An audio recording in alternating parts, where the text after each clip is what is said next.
Right now, the world watches one stretch of water with fear, the Strait of Hormuz.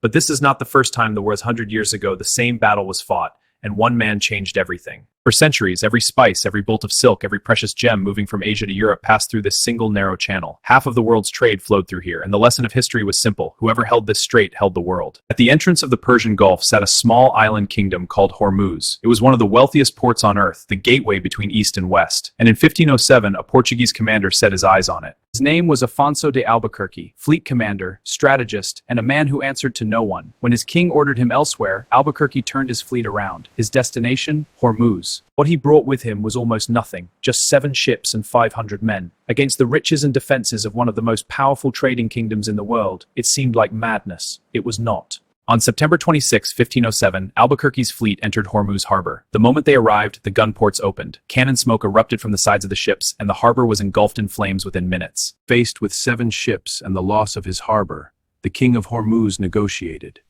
His kingdom surrendered, and Albuquerque left with a treaty. Immediately after the conquest, Persian envoys arrived with a bold demand: pay tribute. Albuquerque gave no answer. With the kingdom secured, Albuquerque began building a fortress to control the strait and secure Portugal's trade. Construction began under the desert sun. They had disobeyed the king's orders, they said, and no conquest, however brilliant, could justify that.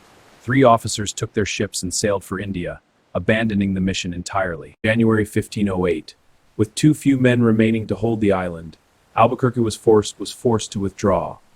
And yet, he was leaving. Over the next 8 years, Albuquerque went on to conquer Goa and capture Malacca, building Portugal's empire across the seas of Asia. But through all of it, Hormuz was never far from his mind. March 1515, 8 years after his humiliating withdrawal, Albuquerque returned to Hormuz. This time, he brought 27 ships and 2,200 men.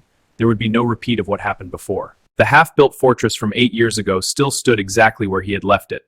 Albuquerque finished it, and then turned its cannons directly toward the royal palace. The message was unmistakable. At a formal meeting, Albuquerque killed the vizier who had controlled the king, right there at the negotiating table. With the man who had manipulated him gone, the king surrendered without a word of resistance. In 1515, Hormuz fell completely under Portuguese control. The man who had started with 7 ships had done what no one believed possible. In 8 years, he had seized the throat of world trade. Portugal held the Strait of Hormuz for 107 years. And today, 5 centuries later, the world is still fighting over the same water. Proof that some things never change.